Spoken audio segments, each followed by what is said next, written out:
Vocês sabiam que um estudo mundial mostrou que 40% das mulheres sofrem com algum tipo de transtorno sexual? Vergonha de falar sobre sexo, medo do julgamento? Hoje, em nosso Pode a Nossa Saúde, nós vamos falar sobre quais os motivos que levam a este percentual tão assustador.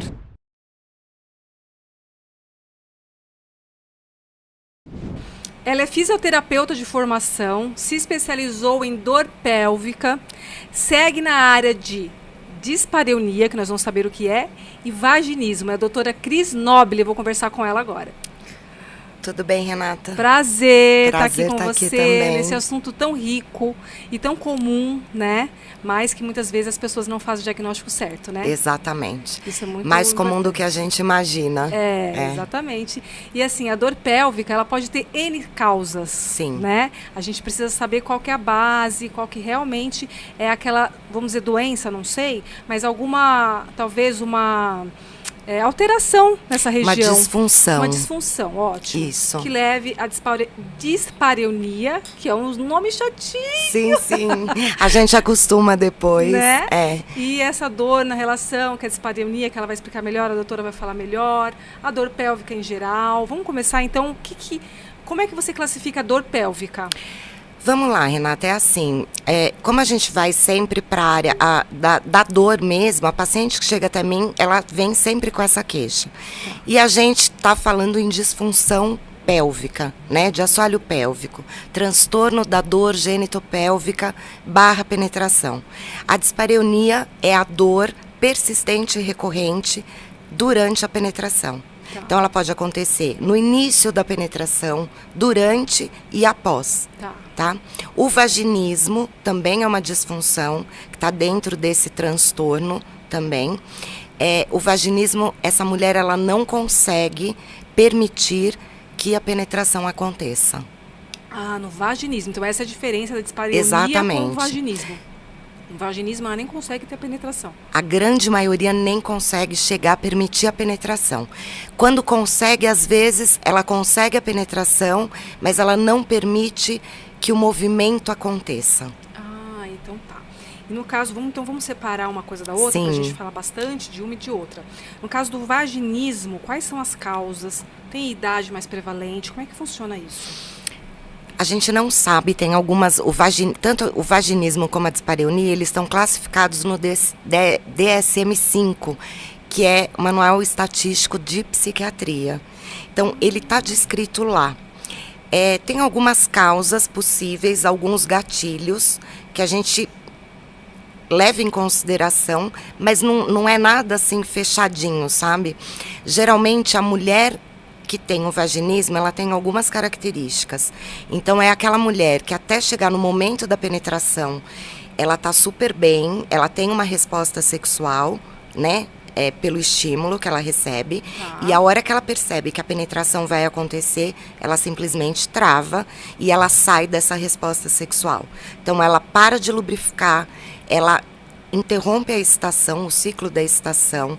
Normalmente ela fecha as pernas, ou seja, ela tenta impedir que a penetração vaginal aconteça. Isso é o vaginismo. Então é inconsciente. É uma contração involuntária de musculatura. Geralmente essa mulher ela não consegue ter autonomia sobre essa situação.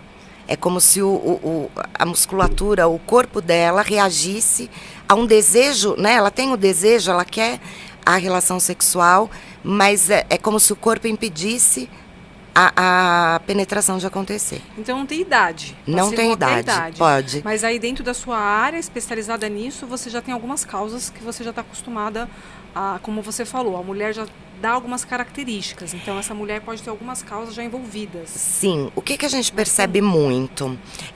Normalmente o vaginismo é desde a primeira tentativa de ter uma relação sexual. Normalmente, a primeira vez que ela vai tentar a relação, ela já sente essa dificuldade, ela já tem essa contração. O que ocorre, às vezes, ela demora muito para receber diagnóstico, porque aparentemente, num exame ginecológico, está tudo normal, né? Então, às vezes, ela demora para ser diagnosticada, só que aquilo é uma coisa que ela não consegue resolver essa questão. Então, ela fica patinando naquilo durante muito tempo. Hoje em dia, a gente fala que a internet nos ajuda, porque às vezes ela vai no Google e pela busca ela chega até nós. Isso é interessante. Isso é até bom, né? Vamos dizer. Que o Sim, Google vem para salvar bom. muitas coisas, mas outras não. Exatamente. Mas nesse caso da pessoa não ter por onde começar, né? Acaba ajudando. Acaba ajudando. Claro que não é um diagnóstico final, mas acaba levando aos caminhos para ela se tratar, né? A mulher com vaginismo, assim, quando a gente fala de demora no diagnóstico, algumas são décadas. Tanto que tem mulheres que passam da fase de serem mães, tem essa dificuldade até elas encontrarem tratamento. A maioria das mulheres não conseguem realizar nem o exame ginecológico. Então, elas não conseguem fazer nenhum exame de rotina. Normalmente, tudo o que acontece é ultrassonografia, tudo pélvico. Incomoda. Nada, o transvaginal não é possível, o Papa Nicolau também não. Então, elas passam alguns anos sofrendo em busca de um diagnóstico. E aí a pessoa vai se sentindo cada vez pior, né? Porque a autoestima mexe, exatamente, né? acaba mexendo com tudo, né? Insegurança, acha que o problema é dela, que não tem como resolver. Mas aí você falou de gatilhos. Quais são os gatilhos mais comuns para uma mulher apresentar o vaginismo? A gente percebe uma educação muito rígida. Olha, às vezes, questões religiosas, né? Então, é muito comum elas chegarem... tive uma educação onde na minha casa, todos religiosos, a gente não podia ter nenhum contato mais íntimo antes do casamento. Então, na cabeça dela era aquela coisa de não pode, não é permitido. E aí, quando chegavam depois do casamento, elas se deparavam com essa situação, né? Algumas mulheres, sim, passaram por algum tipo de abuso, e aí a gente não pensa só no abuso sexual, né, abuso ginecológico, então tem algumas questões associadas. Sempre você pensa, então, nas duas coisas, tanto na parte física, orgânica, quanto na psicológica. Tem que descartar. É assim, o que eu costumo dizer, a fisioterapia tipo assim, a causa não é que não me importa, mas pouco importa para o tratamento em si. O tratamento, se for psicológico, como a forma dos pais de educar, ou algum abuso, seja no exame, ou até sexual, o tratamento, isso não vai fazer muita diferença no resultado. Assim, vamos lá, às vezes eu vou precisar encaminhar essa paciente, ou essa paciente já vem da terapia com psicólogo, com psiquiatra, né? Eu vou abordar mais a questão física, mas o que a gente costuma perceber é que nessa abordagem do físico, o fato dela perceber que é possível a gente conseguir ir evoluindo, parece que também é uma virada de chave ali. Legal. E como é que é essa abordagem física? Como é que é a fisioterapia pélvica? Então vamos lá, nessa questão específica, tanto para o vaginismo como para a dispareunia. A gente faz toda uma anamnese, né, algumas perguntas, eu vou colher essa queixa, como que acontece, em qual momento ocorre, e depois disso ela passa por um exame físico, tá? Esse exame físico a gente pode imaginar que é muito parecido com o exame ginecológico. É através do toque vaginal que ela vai ter essa musculatura pélvica contraída. Eu vou conseguir visualizar, eu vou conseguir perceber o nível de contração que ela tem, se essa paciente, se ela permite que o toque vaginal aconteça. Então, normalmente acontece, a gente tem técnicas para conseguir. Então, às vezes a paciente fala assim, mas doutora, eu nunca consegui fazer um exame ginecológico, como que você vai conseguir me examinar? Essa também é a minha curiosidade. Mas a gente tem algumas técnicas para conseguir a realização do toque ginecológico. E aí eu vou avaliar a qualidade, a função desse assoalho pélvico. E é algum aparelho, algum instrumento, Não. algum equipamento? É manual mesmo. Manual, tá. Através de um toque vaginal. Tá, como se fosse um exame ginecológico Exatamente. mesmo. Tá. E dali você faz um diagnóstico já de vaginismo? Como é que é feito o diagnóstico de vaginismo? Eu tenho que juntar tanto a parte da anamnese, tudo que ela me trouxe como queixa, eu vou fazer algumas perguntas para eu criar um raciocínio e junto com o exame físico eu consigo fechar o diagnóstico. Então, vamos supor, uma mulher que consegue, ela consegue a penetração, mas com muita dificuldade, com muita dor, e ela não consegue que o movimento aconteça, ou ela consegue uma penetração parcial. Essa mulher, provavelmente, ela já tem um diagnóstico mais direcionado para o vaginismo. Tá. E aí, de acordo com as queixas dela, com aquilo que eu colhi durante o bate-papo que a gente teve, eu consigo fechar o diagnóstico. Ou, se ela traz para mim, eu consigo uma penetração, mas sempre acompanhada de muita dor, de muita ardência, de muito incômodo, mas consigo ter uma relação sexual. Aí já é Aí a gente vai para a dispareunia. E a mulher sempre vai sozinha ou ela vai com algum acompanhante, marido, parceiro? Vai sozinha, vai com o marido, muitas vezes o marido que acha a gente. É isso que eu ia, né, é uma curiosidade, porque às vezes a mulher, ela, sei lá, para ela é normal. Porque como ela vem assim, né, de repente fala assim, esse momento de, ai não, ou não consigo, então vai indo, a mulher normal e o homem deve achar estranho, né, aquela mulher sempre, não recusar, mas ficar naquela resistência. É né? engraçado porque esses maridos que procuram, né, eles chegam, eles já sabem tudo sobre a disfunção. Então, eu costumo dizer que o casal tem a disfunção, né, não é só de um. É verdade. É o casal, no caso, quando existe uma parceria. Aí tem mulheres que elas evitam se relacionar, porque elas sabem que vai chegar nesse momento e elas não vão conseguir ter uma relação. Então, elas evitam até qualquer tipo de contato. E aí, no caso dessa mulher que chega para você, seja pelo marido ou sozinha, ela já vem de algum outro profissional que indica, que fala, olha, eu acho que você tem tal situação, procure uma especialista. Ou a maioria vem realmente e fala, eu acho que eu tenho isso, vou direto.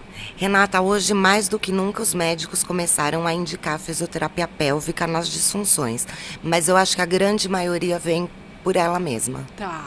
A gente tem um número muito pequeno de mulheres que levam a queixa da dor para os seus médicos. Elas acreditam que aquilo é normal. Que aquilo é normal, né? Interessante. E como é que eu sei, você já explicou, que eu sofro de vaginismo? Tem algum conceito?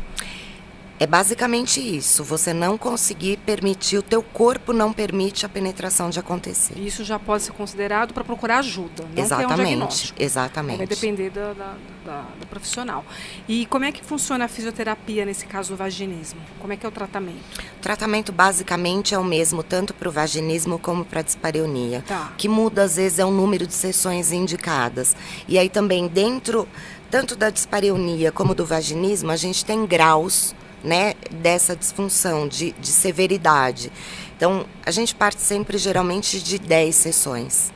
10 sessões de fisioterapia.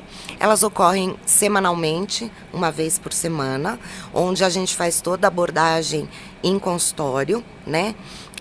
A massagem, a eletroterapia, algumas outras técnicas dentro da fisioterapia.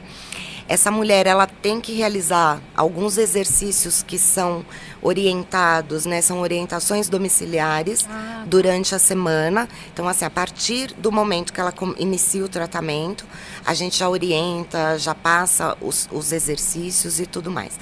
Mas na clínica, né, no consultório, uma vez por semana é o mais indicado.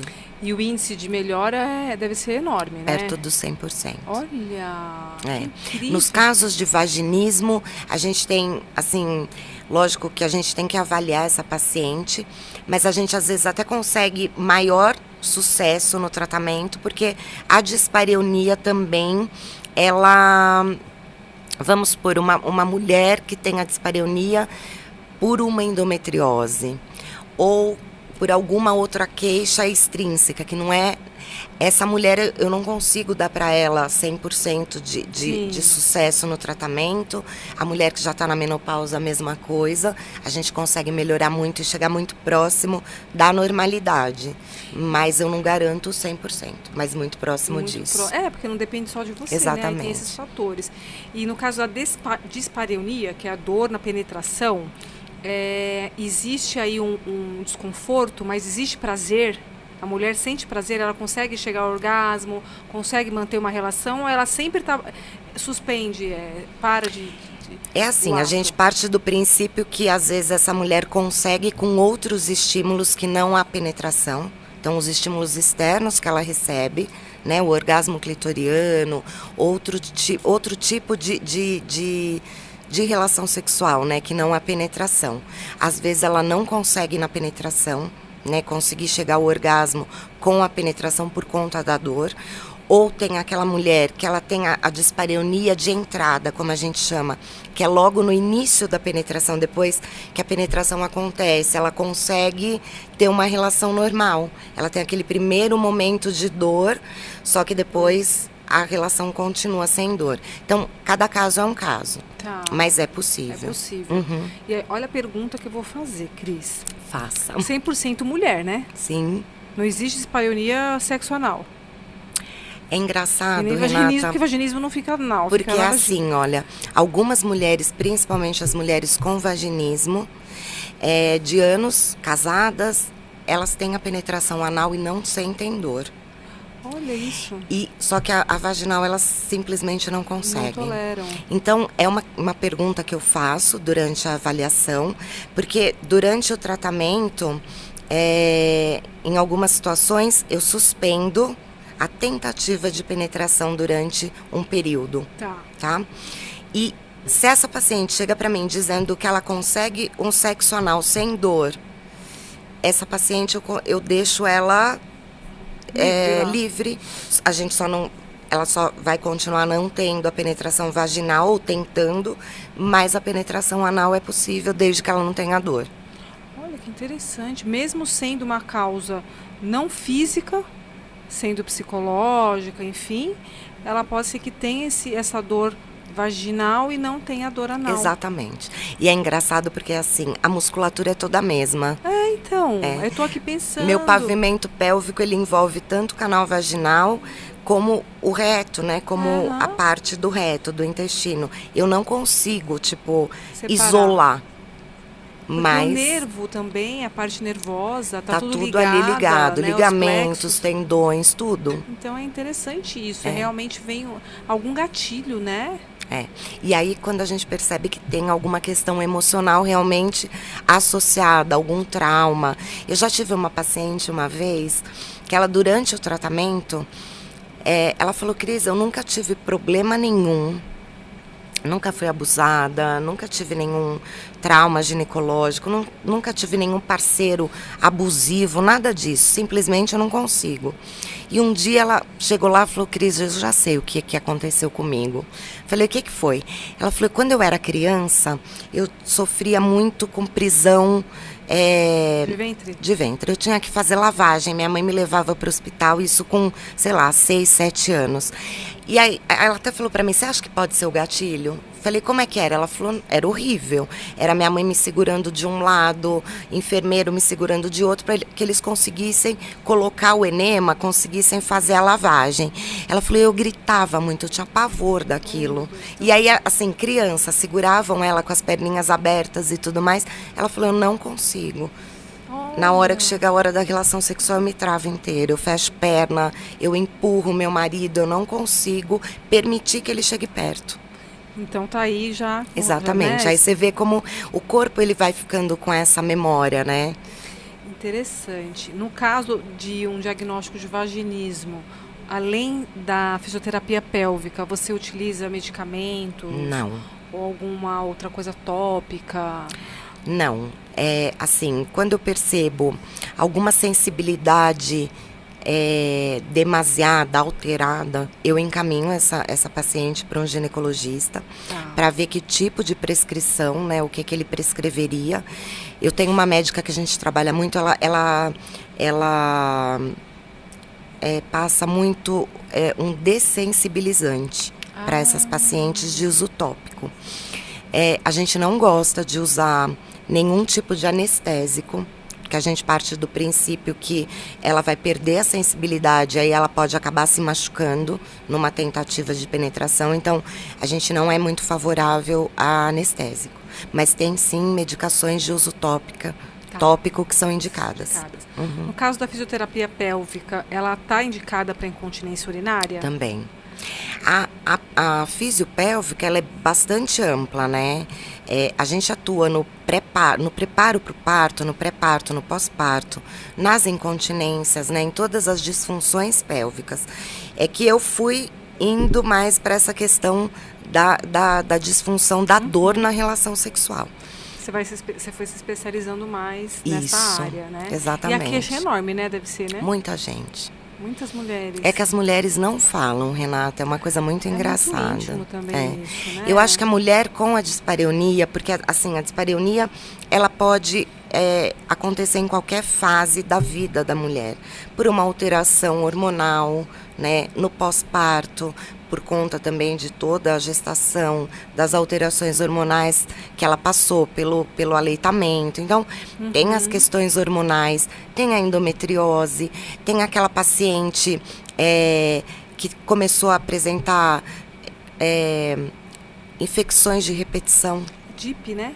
Doença inflamatória pélvica. Também. Então, assim, essa mulher, por exemplo, que tem a doença inflamatória pélvica, a mulher com endometriose, é uma mulher que ela começou a sentir muita dor por conta dos focos ou por conta, né, das infecções. Então, ela começou a entrar no ciclo da dor, que a gente chama. O corpo dela entende que ela tem que se proteger daquilo. De que forma que ela começa a se proteger? Com uma contração exacerbada. E aí ela sai da funcionalidade dessa musculatura. Então ela fica disfuncional. Então ela já não sabe mais a hora certa de contrair, a hora certa de relaxar. A gente tem que ter esse equilíbrio, sim, né, para dar função. Claro. Então ela começa a não conseguir mais a penetração sem dor. No caso da incontinência urinária, é um afrouxamento, vou falar bem assim, bem leigamente, né? Afrouxamento do assoalho, né? E também de alguma estrutura lá dentro, bexiga, ligamentos, tem várias causas, né? Incontinência urinária. Tem. Pós-parto, ou seja, muitas gestações, Sim. né? Pode ser isso também. Como é que faz? Não existe, então, uma pessoa que tem incontinência urinária e, ao mesmo tempo, tem vaginismo, né? Porque se a pessoa ela consegue contrair, ela... Ao mesmo tempo que ela contrai, ela está relaxada, então ou a pessoa tem vaginismo ou a pessoa tem incontinência. Ela pode ter as duas coisas? Pode, porque assim, é uma coisa até que eu costumo falar muito, né? As pessoas acham que quando você está incontinente, é só pelo fato de você ter uma musculatura flácida, uma musculatura fraca.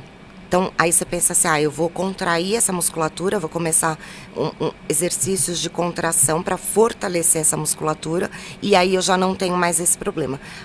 Às vezes não é isso. Às vezes é uma disfunção. Então, vamos partir do princípio que eu tenho uma contração excessiva. Então, a minha fase de ativação é como se eu mantivesse uma contração e eu fosse incapaz de relaxar. Ou eu relaxo pela metade, também falando assim bem leigamente.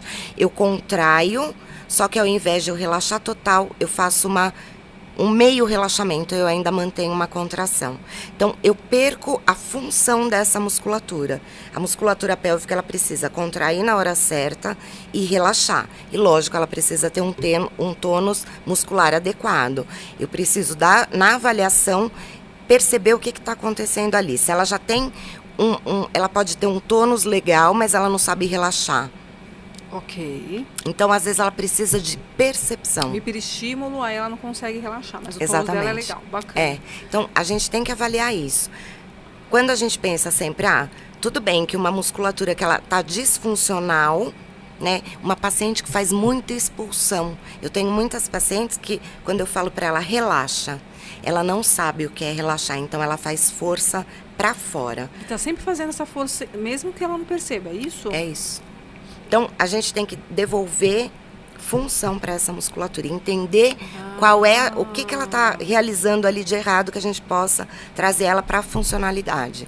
E o tratamento íntimo, no caso, o rejuvenescimento íntimo, ele ajuda e atua nessas áreas? A gente utiliza muito. Eu, dentro da estética íntima, né, na minha atuação, eu faço muito a parte da estética mesmo da vulva. Então, eu sempre pergunto, é um diferencial nosso, eu sempre pergunto para essa paciente se ela tem alguma queixa, sei lá, uma flacidez de vulva, escurecimento, isso pensando na vulva. Tá. E aí, se isso é uma queixa dela, que atrapalha a autoestima dela, a gente tem algumas coisas que dá pra gente melhorar, né? Na questão da flacidez, na questão da coloração.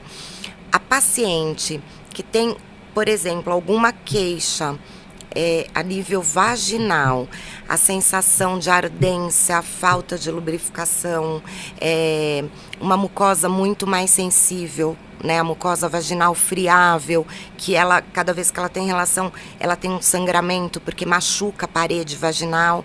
Aí a gente já pode pensar num laser vaginal, um laser íntimo, que melhora toda essa estrutura da mucosa em si, do tecido, né, tecidual, e melhora casos leves de incontinência também. Eu ouvi falar, já li sobre isso.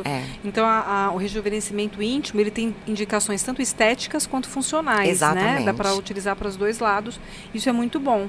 Principalmente mulheres que já têm uma certa idade, que precisa... Porque a mulher mais nova talvez não tenha essa preocupação até então, a gente não sabe. Mas a maioria das vezes são mulheres mais velhas, né? As que mais procuram são mulheres ou no pós-parto, né? Ou as mulheres na menopausa. Na menopausa, são as pessoas que mais procuram. Mais procuram. E cresceu muito, né, Cris, o número de rejuvenescimento íntimo, né? Muito. Foi uma febre, está sendo uma febre. Tá sendo. O laser veio realmente para ficar. O laser, a parte de... Os peelings, né? Os peelings. A questão dos preenchedores também. São procedimentos seguros, né? Bioestimulador de colágeno. Então, muita coisa hoje. É muito pouco a contraindicação. São muito poucas, né? São muito poucas. Esses tratamentos. O laser, por exemplo, foi legal você falar nisso. Eu atendo várias pacientes também oncológicas. Pacientes depois de passar por algum tipo de câncer, que fazem uso do bloqueio hormonal. Então, essas pacientes menopausaram, entraram na menopausa antecipadamente, ou por conta do bloqueio hormonal que elas precisam realizar, né? E aí elas começam a ter todos os sintomas da menopausa, e as mulheres que passam pela bracterapia, né, que acabam tendo um problema maior em termos de canal, fechamento, colabamento, o estreitamento do canal vaginal. Então, essas mulheres também procuram a gente. Era uma pergunta que eu ia fazer, que é como que a fisioterapia pélvica, ela ajuda neste processo da menopausa? Através dessa manipulação, né, essa manipulação ela tem a função do ganho de flexibilidade, né? Então, pensando em tecido mesmo, em mucosa, né? A gente consegue melhorar a flexibilidade, ao mesmo tempo que a gente melhora a função da musculatura. Então, imaginando que essa musculatura, ela está tensionada, ela está disfuncional. Não vamos falar muito contraída ou pouco contraída, mas ela está disfuncional. É como se ela formasse eu costumo dizer para as pacientes, é como se você tivesse um bracelete envolvendo o seu canal. Né? Então, a musculatura, ela não permite que essa mulher ganhe flexibilidade do canal vaginal. O canal vaginal passa um bebê, então ele é super flexível. Mas, às vezes, por conta dessa musculatura, a musculatura impede que o canal ganhe flexibilidade. Então, durante o tratamento, a gente trabalha a flexibilidade, toda a musculatura, para que essa mulher vá conseguindo cada vez mais ganhar espaço dentro do canal. Muito bom isso, viu? É incrível. Existe a fisioterapia pélvica preventiva? Para casos de incontinência, eu acredito... Porque você falando isso, a gente pensa o seguinte, nós que somos mulheres, toda mulher vai chegar na menopausa. Exatamente. A maioria das mulheres tem filhos, né? Algumas não, outras sim. Então, nós vamos passar por todos esses processos. Sim. Então, vai depender muito da genética, muito do estilo de vida da mulher, né? Para que isso não ocorra de uma forma disfuncional. Mas alguma coisinha vai existir ali para a mulher. Seja ela, dentro do nosso assunto, seja uma terapia de rejuvenescimento íntimo, né? Seja uma fisioterapia pélvica, porque a mulher tem essas fases, sim, né? Então, assim, a mulher, no caso, não tem como fazer nada preventivo, assim, eu tive filho, o que eu posso fazer? Por exemplo, eu já ouvi falar que às vezes a mulher está sentada aqui e está fazendo um exercício de contração, né? Então, existe alguma coisa nesse sentido de prevenção? Eu assim? acho assim, Renata, a gente conversa entre nós físios, né?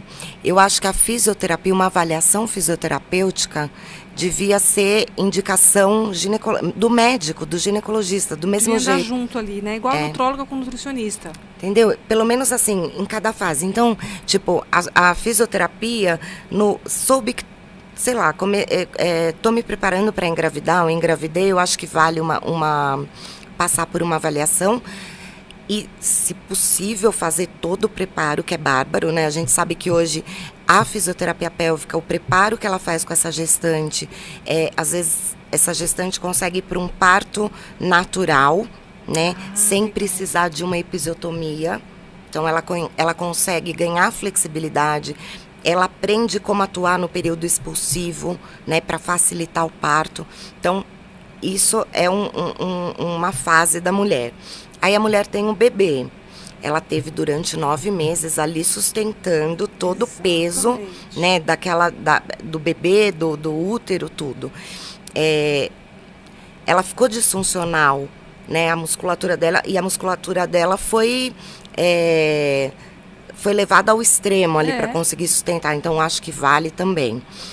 A mulher na menopausa ou um pouco antes da menopausa, mulher que faz atividade física, eu acho que vale porque a maioria das mulheres não tem conhecimento da musculatura pélvica, não sabe como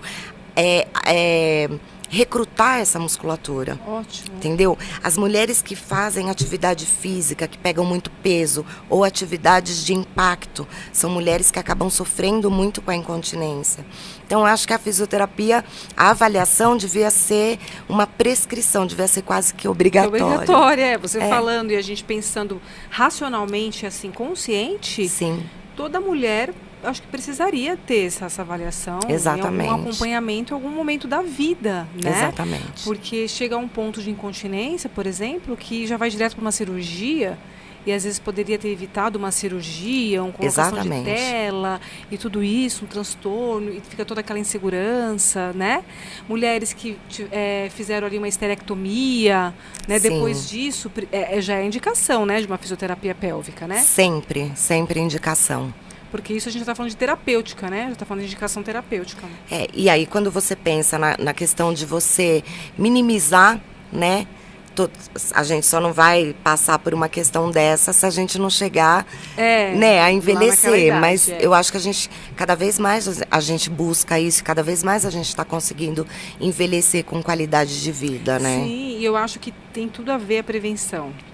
A gente também consegue chegar exatamente lá na frente com tudo isso. Físios, médicos, nutricionistas, enfim, especialidades, profissionais da área da saúde se juntando para trabalhar numa prevenção, né? Que tem espaço para todo mundo, vai trabalhar na prevenção também, não só na doença instalada, né? É isso. E aí, falando nisso, existe algum exercício, eu te falei daquele exercício que fica lá contraindo, mas em casa, existe algum exercício que possa fazer para fortalecer o assoalho pélvico? A gente sempre fala do famoso aperta e solta, né? Como que eu costumo pedir para as minhas pacientes durante o atendimento? Tá. Eu vou dando consciência para ela. Então, eu tocando essa mulher, né, através do toque vaginal, eu dou alguns estímulos na musculatura e peço para que ela faça contração, para ela entender o que eu estou pedindo. Tá? Normalmente, como que eu peço para essa paciente para ela conseguir isolar? Porque agora eu estou fazendo uma contração de assoalho. Eu tenho agonia disso. Então, o que a maioria das mulheres, quando você fala assim, contrai, elas recrutam glúteo, interno de coxa, abdômen, elas travam inteira. Não, eu não quero nada disso, eu quero só que você recrute a musculatura pélvica. Então, o que eu falo para minha paciente? É segurar um pum. Só. É segurar um xixi. É isso que você... Esse é Entendi. É por onde você começa a pensar para poder... Uma coisa que é legal para você fazer, para você ver se você está ativando a musculatura certa. Pegar um espelhinho, deitar na tua cama, nua, com o espelhinho, se olhar mesmo. Mas dá para ver? Dá para ver.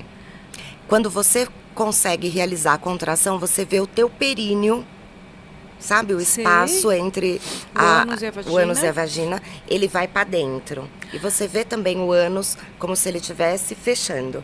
Quando você relaxa, teu períneo volta para o normal e o ânus também volta. Então, assim, às vezes o fato de você se olhar já é o suficiente para você conseguir começar a ganhar percepção. Mas eu não gosto de ensinar, tá? Você gosta da pessoa... Eu acho que a pessoa precisa passar por uma avaliação, para ele entender. Sim, claro, claro, sem dúvida. Mesmo porque ela precisa saber, às vezes tem uma indicação maior, né? Ou algumas outras situações em que ela não saiba, e ali você vai fazer o diagnóstico. Exatamente. Com certeza. E homem também tem essa necessidade? Da avaliação? É que, assim, da contração? O homem, geralmente, ele é menos suscetível à incontinência, né? O homem, a parte dele de períneo é totalmente fechada, né? Então, ele não sofre muito disso, a não ser que ele passe pelo câncer de próstata e que ele tenha alguma alteração ali, que ele passe por alguma cirurgia ou alguma coisa. Mas, normalmente, está mais associado ao sexo feminino, né?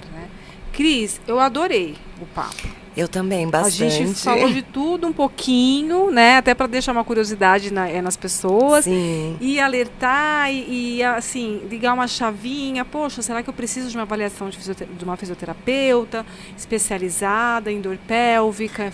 E não só nisso, mas na região pélvica em geral, né? Eu acho que serve para isso, para a gente estar aqui conversando e papeando sobre saúde. E eu quero que você deixe suas redes sociais para o pessoal. Tá, o nosso Insta é @Clínica Mulheres Mais. A gente está em Pinheiros, em São Paulo. Legal. Na Rua João Moura, 661, Conjunto 16. Tá. E assim, eu faço um convite, né, para todas as mulheres que passam por isso, né, que agende a avaliação.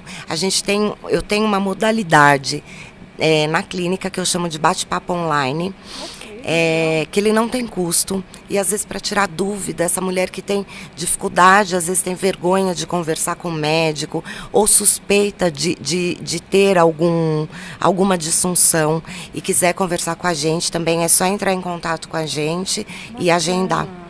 Porque a incontinência urinária, ela causa uma retração na mulher, né? Quando a mulher começa a perder urina ao tossir, ao levantar um peso, é muito complicado, né? Dá uma vergonha, vamos, né, se colocar no lugar das mulheres que passam por isso, né? Então é uma coisa muito íntima. Ela começa a ter, é uma questão social já, né? Ela deixa de sociabilizar por conta disso. Então vale a pena procurar, né, uma especialista. Sim. Obrigada, foi Obrigada ótimo. A você, Rê. Parabéns Obrigada. pela profissão, por tudo. Obrigada. Espero nos ver mais vezes aí para trazer mais informações. Super obrigada. Obrigada e até o próximo episódio. E quero agradecer aos nossos parceiros, Biomontes Laboratório, também a Realiza Network nesse estúdio incrível e a Carol Lui, que está com a gente aqui na arquitetura, né, deixando esse ambiente aconchegante para receber os nossos convidados. Então, até mais.